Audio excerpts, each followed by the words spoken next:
Thank you very much for the introduction, and great to almost see you here in the room. I'm really happy that we have this conversation here, and I like to introduce on my stage here Jeffrey from Vale, Stephen from Norton Resources, and Ian Brody from Orcrest Gold. Could you just give a brief introduction to yourself so that everybody knows where you're coming from? Certainly. Thank you. Thank you for inviting us up here and having this panel today. My name is Jeff Pagnuti. I'm the energy management lead at Vale. I'm a mechanical engineer by education. My previous background is in automation work, in heavy industry, refineries, automotive, pulp and paper. So I've been at Vale for about 4 years now in the energy industry. And so I'm looking forward to answering some of the questions here and addressing some of the problems we have with the energy and carbon footprint of the globe today. Steve Llewellyn from Noront Resources. I'm the Chief Development Officer for Noront. We're the primary property holder and developer of the resources in the Ring of Fire region of northwestern Ontario. So glad to be here. Been in the mining industry for over 35 years, mostly with iconic Canadian mining company called Falconbridge, which became ultimately Xstrata and then Glencore, and then been with Noront for about 4 years. Ian Brody Brown. I'm the Director of Business Development for Orcrest.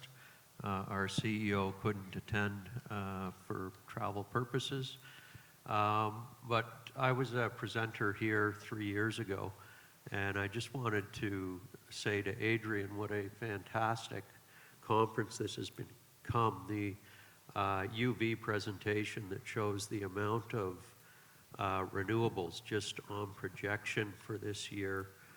This panel 3 years ago, there were people on the panel that said no, diesel couldn't be displaced in their lifetime, or certainly not in the next decade, and now we see what's happened. So yeah, I'm a mining background as well, and have looked heavily into the opportunities that renewable present the industry. Yeah, thank you very much. We were asked in the first session to understand better our customers, we as a project developer, so I totally enjoy that I can use this time now in front of you to do a stakeholder analysis. So what I want to do is first ask you about the status quo of your mining operation and how you integrate or what kind of energy mix you have for the electricity consumption. And then we go on what is your plan in the future and what kind of future do you see for renewables. So let's start with the status quo. So what is the current electricity mix within the operations that you foresee? So at Vale's operation, I think my colleague Clodomir went over some of the quantities of energy we're dealing with globally at Vale. I'll focus a little more on the Ontario operations and the supply mix here. Really, I think just a takeaway from what Clodomir mentioned is you can see that we're heavily reliant on fossil fuels for transportation, specifically for Ontario for heating purposes and for the process in general. And so I would say in Ontario, we're roughly equal parts electricity and natural gas for the purpose of the process and whatever. We're also an integrated facility, so we're 5 mines currently in operation with a full mill, a smelter, and a refinery. So large uses of power there, and then we're also heavily reliant on diesel fuel for our electric fleets. With bits of propane and gasoline as well, but I would say the primary sources of energy that we're consuming are electricity and natural gas in equal parts, and then a smaller portion of diesel. And you can see that the challenge there of trying to remove some of your most major energy sources is a big one. It's not an easy task. And for the electricity, how many or what percentage of renewable energies do you already implement? So we're currently, we're fortunate to have about 55 megawatts of installed hydroelectric capacity for our Sudbury operations. So that supplies us with about 20% of our energy for our electrical energy requirements. Beyond that, we're looking into other potential sources of renewables, but that's our main, that's our really nice golden asset for sure. Yeah, so with respect to our facilities, basically we have a small exploration camp right now, so I'm not going to spend a lot of time talking about that. We generate a little bit of power with diesel power because we're so remote.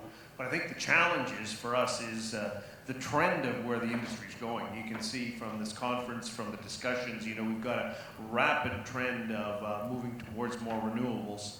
And I think another concept that maybe I'd like to see a little bit more discussion on is what do you do to not generate needs for power? So how do you design your operations so that you minimize the number of kilowatt hours that you need to run and manage the plant? And I'll talk a little bit more about that later.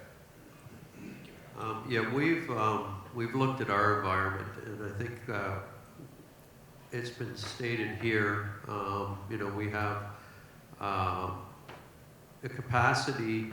Electricity's all around us. The question is, which process are you going to utilize? We're up in the boreal forest, and the First Nations, again, part of the cultural side of that, would very much like to utilize their forest for energy. So we've looked at biomass as one source. Another source, which is maybe more creative, is looking at the canopy. The forest is not that high up there. It's not, 40, 60 feet high like it would be down here. And there are new technologies within wind, more of an egg beater style, that are only maybe 2.5 meters high, that we are looking at implementing. We had at one stage an offer to put free large wind turbines up there, but the cost of logistics just to bring in the cranes up ice roads where we are deep in the boreal became prohibitive. So it's a question of looking at your environment and adapting. So Ian, I saw on your website that you also have an energy company with Oakcrest, so under Oakcrest. Is that correct? That is correct, and again, our company is a hybrid. While we've looked to change the social makeup of the industry, I mean, I'm just overwhelmed by the people embracing the energy side as an industry. I don't think any of us could be prouder of what we're hearing today at this conference. But the social side, we have 50% Ojibwe directors. My old role was president and CEO, but that is now run by Chris Anjikanev, a young Ojibwe leader. So we're looking at the social side, and so the energy component, the First Nations look at a resource company, wind, water, wood, and rocks as resources. So we are slightly different. Somebody had mentioned small module reactors, and perhaps in the next component I'll make reference to that. Okay, so I would be interested because you have an energy company, and I would also like to hear from the others. How do you purchase your energy provision? So do you do this as CapEx or rather OpEx, or do you do centralized, so with the mother company and then for each location, or is it decentralized? I think for Vale, we would prefer to, lower capital solutions are appealing, right? So I think it's a case-by-case basis where it makes sense. We may want to invest that capital up front and own and operate that facility ourselves. In the case of the Sudbury operations, the hydroelectric generation is fully owned and operated by Vale. I know for our Brazilian operations, Some of the numbers, again, please don't take these for face value, they're rough estimates, but I believe in the Brazilian energy mix, there's about 800 megawatts of electrical generation that's owned and operated by Vale or through a subsidiary. So significant portions of energy, and I think it depends on the situation, on whether we want a power purchase agreement or shared savings or something like that, or own the capital outright. So I think we have two very different scenarios as part of our development plans. First of all, there's our mine sites in the local region of the Ring of Fire, where we'll start out with in the 10 megawatt range and build up to about 20 as we as the mines become more developed. And right now our plan is that we would be the owner of that the infrastructure that would supply that power. However, as part of our feasibility update, we'll be looking at alternatives, particularly as we're looking at what's the right blend between fossil fuel generation and renewable generation. And we absolutely believe it's some kind of degree of hybrid, and we'll sort that choice out over the next 2 years in terms of how we're going to do that. So that commercial arrangement will sort out as we do that, and we make those technical choices. However, the big power challenge for us is going to be the metallurgical plant that we're proposing to build. And I don't know if anybody noticed, we had an announcement about that in Sault Ste. Marie. And the ultimate connected load for that plant is going to be 325 megawatts with a 280 megawatt annual usage. So obviously that requires a very systematic integration with the government scale assets. So ultimately we will be working a commercial deal with the Ontario Power Generation or hybrids of. Yeah, I think we're in the same position. Now, we had created, through the First Nations aspect, an energy company to address this. One of the issues is the carbon tax that's coming. And so mitigating the cost, carbon has become part of your business planning. When we heard how much carbon Vale produces, if you're going to pay the cost on that, the small module reactors, for instance, I toured the LaPro nuclear plant today. Timely, the premiers of Ontario, New Brunswick, and Saskatchewan have just put out a press release how they'll be teaming up to create, it's really fourth generation nuclear. And all of these are mining products. You understand why Saskatchewan will want an end use for uranium.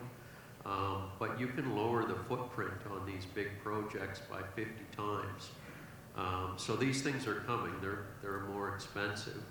And that obviously is an outside source. Those will be very technically specific companies. But the smaller stuff, the wind and solar, as we saw with B2 Gold, these are projects that you can implement yourself. Goldfields was here in the morning presentation 3 years ago, and the young manager who was giving the presentation said in order to change the corporate mindset, he had put their first solar panel array right outside the boardroom of head office. So whenever the board looked out, they would see an array of solar panels helping to run the office. And it's been so successful that, of course, today now the CEO is a key component of this conference. So I think people are looking to own those assets in many instances. So thank you very much. Now, looking into the future, you already touched some points that you want to make. Like you said something about the nuclear part, you said something about energy efficiency. So what are the things that you consider for the future as important factors to consider? I think when we look at specifically just using the case of electricity versus natural gas, and when we look at the cost today, natural gas per unit of energy is cheaper. But I think without looking into the future and what the trend is heading towards, I think we would be in trouble. And so I think that's where our mindset's at right now is how do we set ourselves up for the future? And so in terms of, looking at additional renewables, for example, or expanding an operation, how does that tie in, and how does the business integrate with energy being a key component of that? What kind of trend do you see that you think about renewables? Sorry, say? What kind of trend do you see that what makes you think about it? I think socially, I think even on social media, generally, you see it at the pumps, higher costs, carbon costs being captured in our day-to-day lives. I think that hits our pockets, and I think that changes the way we look at our environment.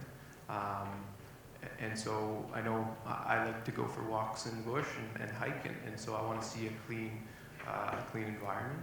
And I know even looking back 20, 30 years, Killarney, the location was all acidified. All the lakes were destroyed and acidified. And you look at them now, and there's fish in them. And so there is rehabilitation that's possible. And I think that kind of, that old mentality of pump it to your neighbor is no longer acceptable. It wasn't 20 years ago, and it's becoming more prevalent, and that's what's driving carbon cost up, right? And getting a global accountability for carbon in products.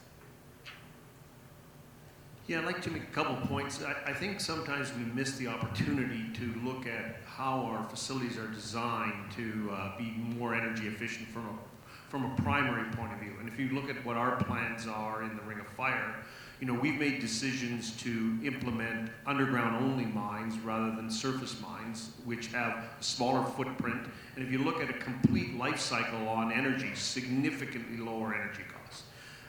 What that also did was, with the high-quality chromite resources that we have, that we believe we can selectively mine underground and not require a concentrator. So if you combine those issues together, you're talking about an energy footprint that's half for the same output it would be if you did it what would be the more conventional way with pits, which makes sense from a mining point of view of where they are. Whether they make a point environmentally is another. So look at some of those opportunities to be more energy efficient, because the trend in the future is absolutely that it's going to be a bigger and bigger point of your cost structure. And it's going to be a very significant point in terms of managing social acceptance in doing mining projects. That leads to another thing that I think we can do, and that is Canada to take back some of its lead role in how to do things in an energy efficient way and make goods.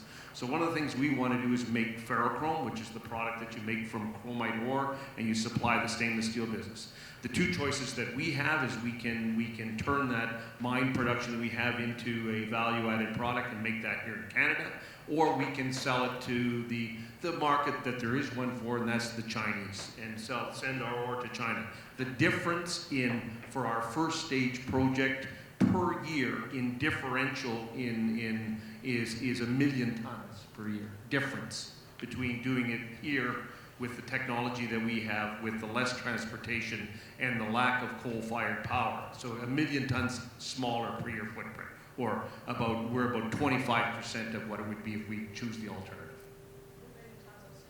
Yes. Again, the larger companies, and when we say mining, heavy oil is mine. Teck, for instance, one of our last remaining large Canadian mining companies. When they put a project to the board of directors, you're going to need to show where your offsets are, as we heard earlier. The cost of not listening is no longer an opportunity. You won't be here in the future if you're not addressing your electrical problems. And to a great benefit is this is the forward-looking section. I like to say, you don't think the Starship Enterprise runs on fossil fuels, do you? So, the industry is leading us forward. Small modular reactors, which are really 4th-gen reactors. There'll be no more can-dos, so that part of our industry is gone. When Stephen's talking about, Canadians and industry and where are we going, 4th-gen is a sodium-cooled situation. And so all of these products, everybody in the room that's supplying to the industry, they're not made of wood. They really are utilizing a full cycle together. Part of it is the forward-looking side, which again, the chart by UV in the last presentation is just striking, how quickly we're all moving forward together. So, one last question from my side. Is there anything that hinders you to have a full electric mine by 2035? I would say in Ontario, probably not. I think there's a lot of challenges, but I think if we don't challenge ourselves, we won't make it anywhere. I think especially I think Martin touched on it briefly, but trying to modernize a 100-year-old operation is challenging. Building new gives you the opportunity to really put your feet in the ground and put the best foot forward, put the best technology forward, and really plan it out well for the future. So I think, I think innovation is driven by challenge. Yeah, I don't think there's any technical reasons. I think the challenge is going to become how do you integrate the different choices that you have to make so that you're balancing the issues of cost, reliability, and carbon footprint. So those require optimization, and I think they require a staged view of how a mine is going to evolve. And I think sometimes we think of a mine as a static thing that we design once and then it's done.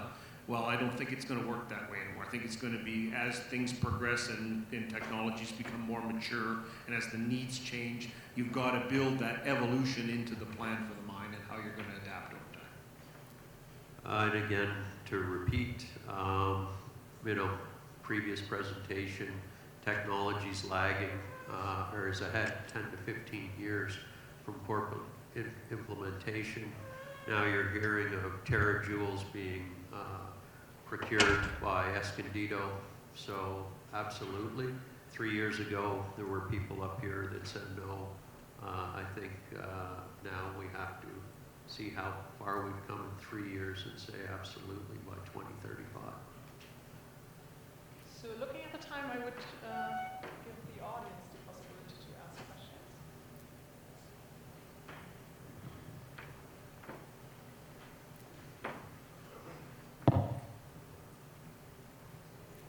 Yep, Doug Morrison from the Centre for Excellence in Mining Innovation. Just to point out, the first all-electric mine in Ontario was built in 1984 and operated until 1986. And it was closed down using a fleet of vehicles with umbilical cables connected to the system. So it's not like we have not had an electric mine already.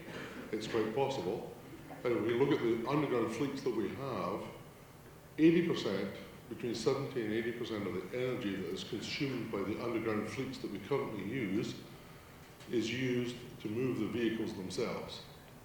We actually use roughly 25% of the energy that we use to move the product.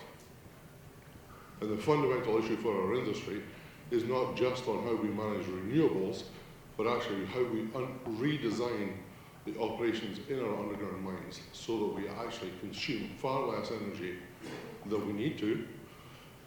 And our ventilation systems underground are connected to the horsepower that we use underground. So 100 CFM per brake horsepower regulation requires us to deliver the highest cost item after labour, which is our ventilation system, driven by electricity, and that is driven by the horsepower.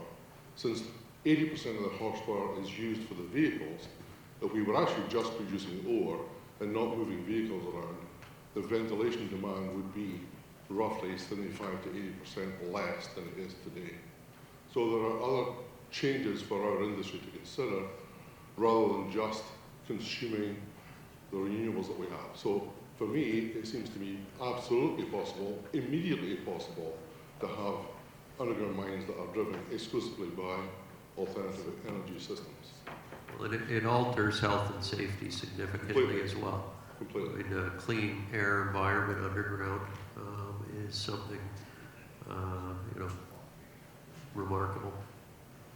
I would say there's also a direct proportion between reduced ventilation and the amount of fuel you require to heat that air as well. So you have many benefits from something like that. It's actually your point, Stephen, right? So looking at the efficiency and redesigning the mines before you start using renewables, or maybe in parallel, so you start using renewables but also redesign your processes, because every kilowatt hour that you don't have to produce is the cheapest, right?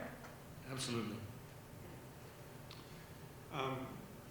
Here in the northern country, it's great all the evolution we're seeing in solar, but that doesn't really work in the far north when you've got months of dark. What I'm not seeing any discussion of here is the use of geothermal. This is all baseload power. We admit nuclear is a great option, but may never get permitted.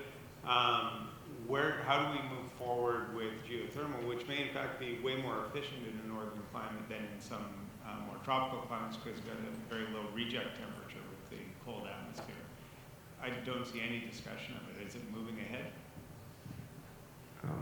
Vale actually has a pretty impressive, I would say it's a geothermal process at Creighton Mine. It's actually called the Natural Heat Exchange Area, so it's a thermal mass of rock, and you basically just pass the air over the rock. There's no glycol loops or cooling pipes or anything like that. And essentially there's a 3-month lag between hot and cold. So in the middle of June, you actually have ice still underground in these workings.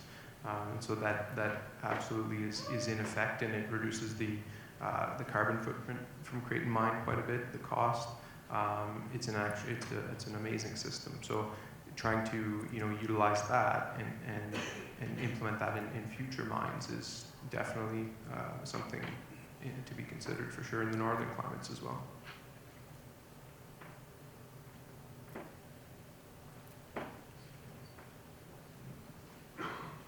Thank you. Joan Haysom from JL Richards. A question about the connection between mines and the community that surround them, in particular places where there's a long-term history of interacting, and Vale and both Orcrest would probably be likely candidates. One of the really interesting advantages of renewable energy, including solar energy, is the long-time asset, geothermal energy as well. That 35-year or longer lifetime asset. We have to move away from that short life of mine thinking to how can this play out in the larger holistic picture of the systems that we will operate long-term, or that the community is built around and will be there long-term. So I wanted to ask if some of that thinking is coming into mind for Vale or Orcrest in terms of building an asset around the mine and around the community that is co-owned in some new way. Thanks. Yeah, absolutely. I think when we think of Sudbury, I don't know how familiar everyone is with Sudbury, but Sudbury is actually a huge mining community, and a lot of the reason why the electricity infrastructure and the natural gas infrastructure exists in Sudbury is because of the mining industry. And to that point, maybe not renewable assets, but in terms of not necessarily social license, but social value really is I think the topic there, is what can we bring to add value to the society, and Vale actually used to own and operate all of the electrical infrastructure distribution network within the town of Coppercliff, and that's been passed off to the city. So I think absolutely that's part of the discussion is longer term. Can we transfer this asset once the life of mine is expired and benefit the local areas for sure? Yeah, we agree with that completely. The history of energy and mining, again, is so tied together. Often some of our power projects were implemented, Thompson, Manitoba, to run the smelters. It's all that infrastructure is cheap excess electricity that's sold into the U.S. I believe Kitimat was a lot of the required expertise and energy use, in fact, was going to the mining industry. So we're firm believers that if you're going to put a facility in place, then part of your negotiations with the community is that that facility becomes an asset to them in the future.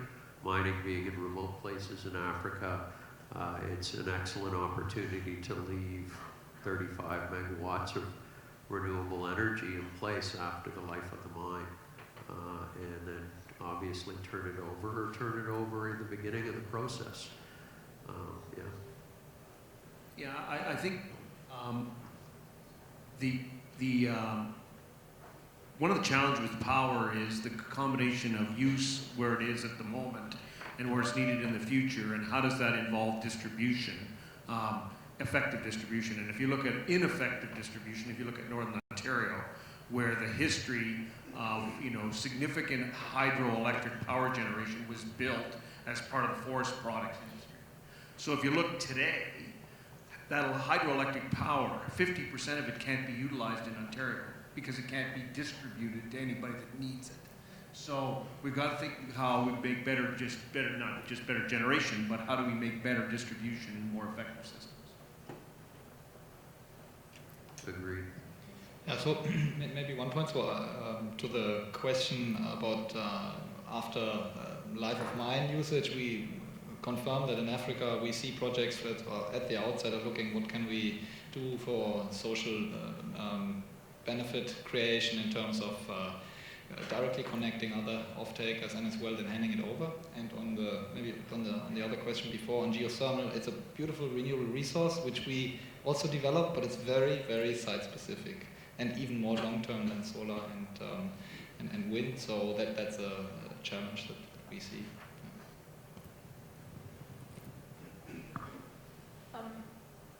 I would wrap it up with one last thing that I want to ask you. So we have now December. You can make a wish.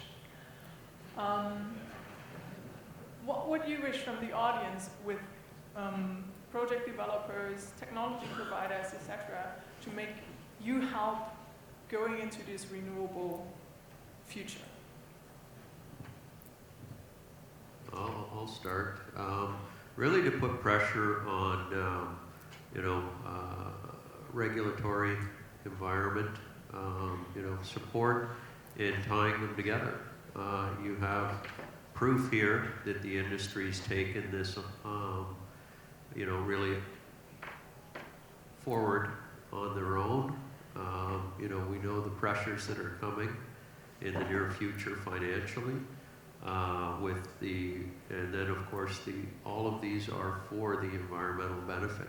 So just a chance for maybe technology, the corporations and the regulators to maybe try to synchronize this a little better.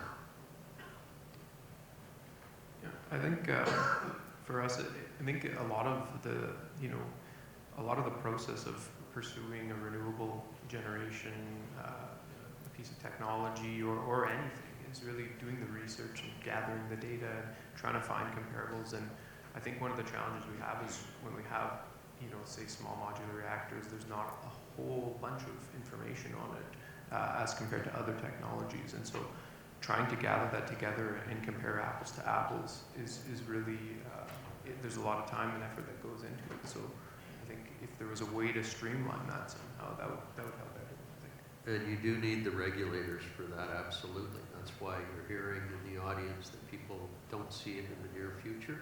And yet, again, just yesterday, it was announced that a team of premiers have put a panel together to look at it. So,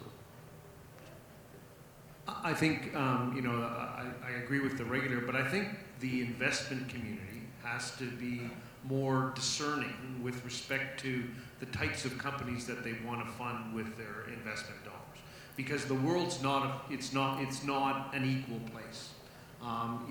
There was more coal-fired power added in the world last year than any other single year in history. So we've got, and that's in the developing world, there's no doubt about that. But the challenge is when you're looking at that, the cost of the commodities that we produce are agnostic on how they're produced. So, and unless the investor makes a decision around that, it doesn't, what the price of the commodity and the cheapest way to do it will ruin it.